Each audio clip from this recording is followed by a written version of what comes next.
At noon, we got Duke, who's 2-2, traveling to Syracuse, who's 3-1. Duke favored by 4.5 points on ACC Network.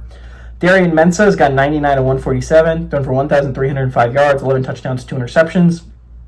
Anderson Castles had 22 carries for 193 yards and 3 touchdowns. And Cooper Barcates had 17 catches for 337 yards and a touchdown. Steven Jelly for the Orange has got 98 and 156, thrown for 1,316 yards, 10 touchdowns, 2 interceptions. Unfortunately, he is no longer going to be the starting quarterback for the Orange, though, as he suffered a season-ending injury against Clemson last week. Yesson Willis has had 52 carries for 233 yards and 4 touchdowns, and Darrell Gill Jr. has had 14 catches for 310 yards and 3 touchdowns. Duke is 4-1 against Syracuse all time. Last game did go to Duke in 2020. They're also 3-0 when traveling to the Cuse to play them. Again, this is a really interesting game to look at from the perspective of, I thought both these teams were going to be dead in the water. They're going to be so for real. Heading into week 3, I was like, okay, we'll be talking about that game next week because Syracuse only has 1 loss, but I expected it to be more of a Northwestern UCLA game that I'm talking about later today than the game I'm getting right now, right? Duke did it. Duke beat NC State. And I know I picked Duke to beat NC State last week, but it was just because I couldn't believe a team that I thought had a chance to make a college football playoff push at the beginning of the year could go 1-3 to start the year. It was more of a pick of hope and a belief than really anything substantial. They hadn't shown me anything through 3 weeks that made me believe they could beat an NC State team that had looked really solid through 3 weeks. But Duke did it. They kept their playoff hopes, technically speaking, alive with the trip to Syracuse today. Again, Duke's path forward isn't the hardest path of all time. They beat NC State. That was arguably going to be your second or third hardest game on your schedule.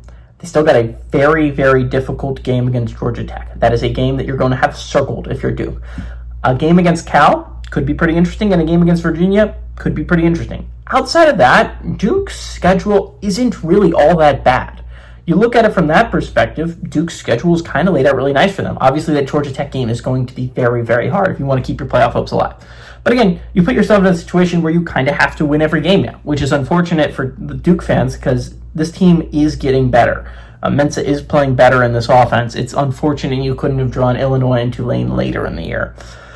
The Cuse, on the other hand, I would have considered taking them in this game. They're at home if Angeli was still healthy because their passing offense had been really good under Angeli. It was the shock to me of the early part of the college football season is that the Syracuse offense was cooking under Angeli. It was almost as good as an offense as it was under McCord, which was something I thought their offense was going to take a massive step backwards this year. Syracuse beat Clemson on the road. For the first time in a long, long time, they were able to beat the Tigers. So you look at it from that perspective, from the Orange, that was a big win, and this would be a big win to take momentum, but you lose your quarterback, and that's just going to be a rough loss if you're Syracuse.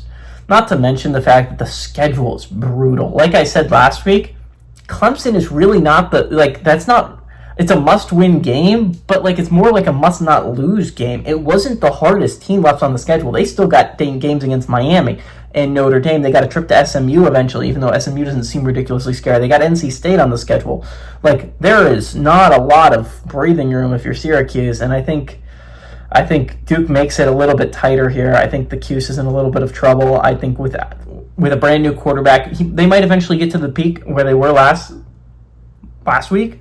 But it's going to take a while to get that quarterback used to that offense again. And I like the Duke Blue Devils. I think they're on a roll right now. I think they're going to start rolling. And I think the Blue Devils keep their playoff hopes at least a week longer. They stay alive. Give me the Blue Devils to win. I like the Blue Devils to cover on the road.